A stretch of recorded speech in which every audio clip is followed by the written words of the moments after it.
ये पूरा मैंने स्टडी किया हुआ है यार, ये टॉपिक भी मुझे आता है, ये टॉपिक भी मुझे आता है, ये टॉपिक भी मुझे आता है, और फिर से स्टडी क्या करूँ। हेलो एवरीवन, रिजल्ट आ चुका है। कुछ स्टूडेंट का पॉजिटिव रिजल्ट रहा है, उनको कॉन्ग्रेचुलेशंस, एंड कुछ स्टूडेंट्स का क्लियर नहीं हुआ है। आई थिंक ये वीडियो वही लोग देख रहे होंगे। तो अब वापस से एक बड़ा क्वेश्चन आ जाता है कि यार स्टडी स्टार्ट कैसे करें। जब बुक ओपन करते हो तो लगता है सब कुछ स्टडी किया हुआ है, फिर से वही बुक्स स्टडी स्टार्ट करने की इच्छा नहीं होती। तो क्या करें। देखो, एक बात आप लिख लो कि अगर आपने एग्ज़ाम पूरे सिंसियरिटी के साथ दिया है, अपना 100% देकर किया है ना, तो ये मैं मान के चल रही हूँ कि आपने अपना 100% कोर्स कंप्लीट किया था। आपने हर वो चीज़ की थी जिससे कि आप पास हो जाओ, लेकिन फिर भी आपका रिजल्ट नेगेटिव आया। तो कहीं ना कहीं आपके कॉन्सेप्ट क्लैरिटी में प्रॉब्लम है, प्रेजेंटेशन सही से नहीं हुआ है, या फिर आपने रिवीजन स्ट्रेटेजी बनाने में कहीं ना कहीं कोई मिस्टेक की, कुछ ना कुछ गलती आपसे रही है। अब आपको इस तरीके से तैयारी करनी है, इस प्रॉपर प्लानिंग के साथ तैयारी करनी है कि ये अटैम्प्ट आपका लास्ट अटैम्प्ट होगा, इस अटैम्प्ट में तो क्लियर होके रहेगा। And guys, is not difficult if you give your 100%, right. आप दूसरे स्टूडेंट से बहुत ज़्यादा आगे हैं, क्योंकि आपने एक बार पूरा कोर्स अच्छे से स्टडी किया हुआ है, उसका रिवीजन किया हुआ है, एग्जाम देकर आए हो, यानी आपको एग्जाम का पैटर्न वगैरह सब कुछ पता है। तो अब वापस से क्वेश्चन यही है कि स्टडी स्टार्ट कैसे करें। देखो, you should use study techniques in your study for improve your marks, right. क्योंकि आप अपनी तरफ से 100% दे चुके हो, कोर्स वगैरह सब कंप्लीट कर दिया। अब कहीं ना कहीं स्टडी करने का तरीका आपको चेंज करना पड़ेगा, जिससे कि आपके मार्क्स इंप्रूव हो। अब देखो, जब आप वापस से बुक्स ओपन करोगे ना, सबसे बड़ी प्रॉब्लम मेरे साथ पे यही होता था यार, ये पूरा मैंने स्टडी किया हुआ है यार, ये टॉपिक भी मुझे आता है, ये टॉपिक भी मुझे आता है, ये टॉपिक भी मुझे आता है, और फिर से स्टडी क्या करूं। This is big problem. पूरी बुक ही ऐसी लगती है कि स्टडी की हुई है, बट फिर से स्टडी करनी है। तो देखो, जब भी तुम कोई नया चैप्टर स्टार्ट करो, नया टॉपिक स्टार्ट करो, close your eyes and try to recall इस टॉपिक में है क्या क्या, इस टॉपिक का मीनिंग कैसा है, कैसे रूल अप्लाई होता है, each thing try to recall, then start reading. अब देखो यार, तुम्हारे माइंड में क्या क्या आया था और इस टॉपिक से रिलेटेड चीज़ें बुक्स में क्या लिखी हुई है, और क्या टॉपिक तुम भूल गए हो, याद नहीं आ रहा। उन पॉइंट पर ज़्यादा फोकस करो जो तुम्हें याद नहीं आ रहे थे। देखो, तुम डायरेक्टली बुक उठा के रीडिंग स्टार्ट कर देते हो ना, तो उन पॉइंट्स पर ध्यान नहीं दे पाओगे, फोकस नहीं दे पाओगे जो तुम्हें नहीं आते। लेकिन जब एक बार तुम आईज क्लोज कर उस टॉपिक से रिलेटेड सारी चीज़ें रिकॉल करके फिर उस टॉपिक को रीड करते रहो, तो तुम्हें ध्यान होगा तुम्हें कौन सा पॉइंट नहीं आया था, कौन सा पॉइंट तुम भूल गए थे, कौन से पॉइंट में तुम्हें कोई ना कोई प्रॉब्लम आ रही थी याद करने में। तुम उस पॉइंट पर ज़्यादा फोकस करोगे। देखो, अब सिर्फ रिविजन करना टारगेट नहीं है, हमारा टारगेट है जो चीज़ें हमको नहीं आती है पहले हमें उस पर फोकस करना है। दो केस हो सकते हैं तुम्हारे साथ, या तो तुमने सेल्फ स्टडी की थी या फिर कोचिंग ली थी। अगर सेल्फ स्टडी की थी ना, तो एनालाइज करो यार, कहीं कॉन्सेप्ट क्लैरिटी की वजह से तो तुम्हें अटेम्प्ट नहीं लग गया। ऐसा कोई सब्जेक्ट है जिस पर तुम्हें अभी भी कॉन्फिडेंस नहीं है, तो मैं कहूँगी फास्ट ट्रैक बैच ले लो। एक बार सारे कॉन्सेप्ट समझ आ जाएंगे तो उस पेपर को क्लियर करने में आपको बहुत हेल्प मिलेगी। मेरे साथ भी यही हुआ था। सीए इंटर फर्स्ट ग्रुप मैंने सेल्फ स्टडी से किया था, एंड फर्स्ट अटेम्प्ट में क्लियर नहीं कर पाई। तो मैंने एनालाइज किया यार कहाँ मिस्टेक रह गई, तो मुझे ये बात रियलाइज़ हुई कि यार लो में ना प्रॉब्लम है।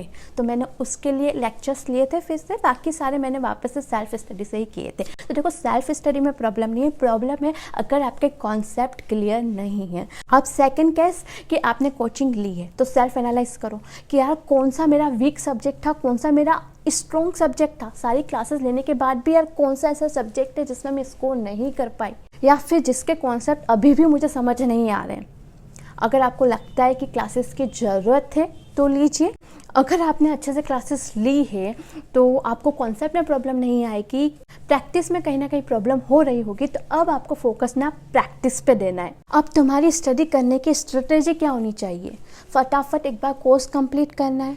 उन टॉपिक्स पे मुझे ध्यान देना है जहाँ पर मैं वीक हूँ या जहाँ पर मुझे लगता है नहीं समझ आ रहा है। और ये कैसे पता चलेगा तुम्हें, मैंने जो टेक्निक बताई है कि यार क्लोज योर आइज, उन टॉपिक के बारे में सोचो कि यार इस टॉपिक में मेरे को क्या क्या याद है, फिर बुक में देखो कि यार कौन कौन से पॉइंट्स तुम भूल गए, उन पॉइंट्स को तुम अच्छे से देख लो, एक बार फटाफट से सारी रीडिंग कर लो। नाउ फोकस ऑन प्रैक्टिस, जितने ज़्यादा क्वेश्चंस हो सकते हैं वो करो। थ्योरी पेपर में राइटिंग प्रैक्टिस करो, प्रेजेंटेशन को इम्प्रूव करो, क्योंकि सब कुछ स्टडी करने के बाद अच्छे मार्क्स नहीं लाए हो, यानी कि कहीं ना कहीं तुम्हारी प्रेजेंटेशन में हो सकता है प्रॉब्लम हो। देखो, रिजल्ट के बाद रिग्रेट करने से बहुत अच्छा है यार, खुद को देखो कहाँ गलती की, खुद को खुद से बेहतर ना कोई नहीं जानता। तुम्हारे अंदर क्या कमियां है ना तुम ही जानते हो, तो उसको इम्प्रूव करो, उसके ऊपर काम करोगे ना, रियल में कह रही हूँ, उसके ऊपर काम करोगे तो ईजिली तुम अपना अटेम्प्ट क्लियर कर लोगे with good marks. It's my personal experience, क्योंकि मैंने भी यही स्ट्रेटेजी को फॉलो करके अपना अटेम्प्ट क्लियर किया है with good marks in all subject. उसका एक सेपरेट वीडियो मैंने डाल दिया है, उसका लिंक मैं डिस्क्रिप्शन में शेयर कर दूंगी, यू शुड वॉच इट। क्योंकि अगर आपने प्रॉपर प्लानिंग नहीं की ना तो ये अटेम्प्ट भी कहाँ निकल जाएगा आपको पता भी नहीं चलेगा। तो बस एक ही फोकस होना चाहिए, फटाफट course complete, full focus on practice, join test series, क्योंकि तुम अच्छा लिख नहीं पाए हो, इट्स इम्पोर्टेंट। अगर टेस्ट सीरीज नहीं लेना चाहते ना तो mock test paper, RTP, MTP इसको सोल्व करो, लेकिन इस बार ना क्लियर करना है और इसका एक ही रामबाण इलाज है, practice practice and practice. Next, अगर आपने 3 चीज़ें कंप्लीट कर ली ना तो you will definitely clear your exam. Number 1, आपके स्टडी मटेरियल में हर चैप्टर के बाद के जो क्वेश्चंस होते हैं ना बहुत बहुत इम्पोर्टेंट होते हैं, वो प्लस आरटीपी एमटीपी ट्राई करो 2 से 3, और या तुम्हारे पास तो बहुत टाइम है 4 अटेम्प्ट की भी ट्राई करो ना तो कर सकते हो।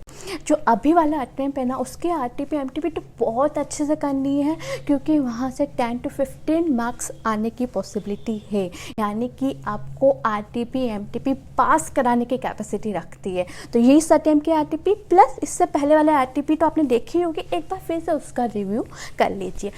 अब अपन ना सब्जेक्ट वाइज स्ट्रेटेजी देखते हैं कि यार कैसे आपको चीज़ें करनी है। तो फर्स्ट चीज़ तो यही है कि पहले एक ग्रुप कंप्लीट करो, उसके ऊपर कॉन्फिडेंस आ जाए तो आप सेकंड ग्रुप पर शिफ्ट हो। मैं ये नहीं कि बहुत ग्रुप मत दो, बहुत ग्रुप तो बहुत हेल्प रहती है, लेकिन पहले एक ग्रुप बहुत अच्छे से कंप्लीट कर लो। और नेक्स्ट थिंग ये देखा गया है कि ग्रुप 1 में टैक्स की वजह से एंड ग्रुप 2 में ऑडिट की वजह से स्टूडेंट को अटेम्प्ट लगता है। तो अगर आपके भी ये 2 सब्जेक्ट वीक तो इन 2 सब्जेक्ट पे ना थोड़ा सा एक्स्ट्रा अटेंशन दीजिए। आपका फर्स्ट पेपर एडवांस अकाउंटिंग, इसमें आपका टारगेट होना चाहिए कि 70 to 80 मार्क्स तो मुझे इसमें लाने ही, क्योंकि अगर आप एग्रीगेट क्लियर करना चाहते हो ना तो एक ऐसा सब्जेक्ट आपको उठाना ही है कि नहीं यार इसमें तो मेरे प्लस से 60 प्लस तो कंफर्म है, यानी 70-80 मार्क्स की मैं तैयारी करूँगी तब कहूँगी ना 60 तो आ ही सकते हैं। नेक्स्ट पेपर आपका लो में आप माइंड मैप टेक्निक यूज करो, इसमें कीवर्ड्स पर ज़्यादा फोकस करो, समरी नोट्स बनाओ। एग्जाम में भी कीवर्ड्स पर आपको अंडरलाइन करनी है, क्योंकि आपने पूरा सब्जेक्ट बहुत अच्छे से एक बार स्टडी कर चुके हो ना। अब आपको प्रेजेंटेशन पर फोकस करना है, राइटिंग प्रैक्टिस पे ध्यान देना है और ज़्यादा से ज़्यादा क्वेश्चन एंड आंसर करने। आपके पास इनफ टाइम है, आप क्वेश्चन एंड आंसर की समरी भी बना सकते हो जो आपको एग्जाम के टाइम पर हेल्प करेगी। नेक्स्ट टैक्स में आप जीएसटी पे ज़्यादा फोकस कर सकते हो, क्योंकि जीएसटी में स्कोर करना थोड़ा इजी हो जाता है। आप इजीली जीएसटी में 40 to 45 मार्क्स लेकर आ जाते हैं अगर आपने एक बार क्वेश्चंस अच्छे से कर लिए हैं।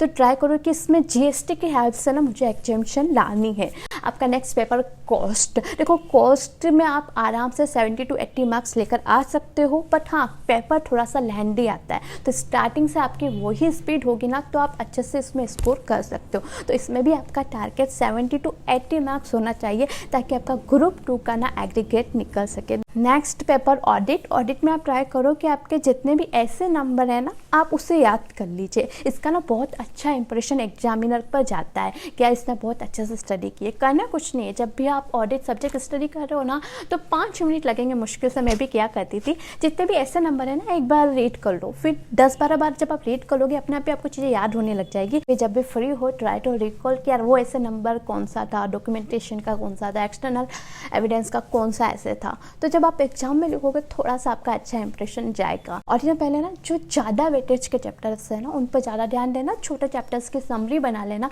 ताकि एग्जाम टाइम पे तुम सारी चीज़ें ना रिवाइज करके जा सको। नेक्स्ट पेपर है FM एंड SM। FM में बहुत अच्छा तुम स्कोर कर सकते हो, SM में भी ज़्यादा कुछ नहीं है, अगर आप पूरा सिलेबस भी कवर करना चाहो तो बहुत आसानी से कर सकते हो। और आपने तो एक बार सारा अच्छे से रीड किया हुआ है, तो मैं यही कहूँगी कि सारे सब्जेक्ट में ना तुम क्वेश्चन एंड आंसर पर ज़्यादा फोकस करना, क्योंकि क्वेश्चन एंड आंसर की प्रैक्टिस जितनी ज़्यादा करोगे ना, एग्जाम में क्वेश्चन उतने ईजिली हैंडल कर पाओगे।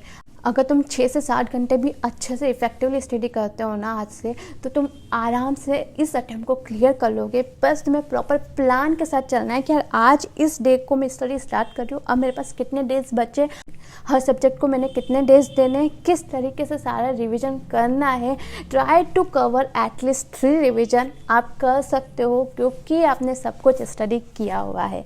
Wish you best of luck. अगर वीडियो अच्छा लगा हो ना तो please share with your friends and like and subscribe. तो आज के वीडियो में इतना ही। बाय बाय, मिलते हैं हमारे ऐसे किसी यूजुअल वीडियो के साथ।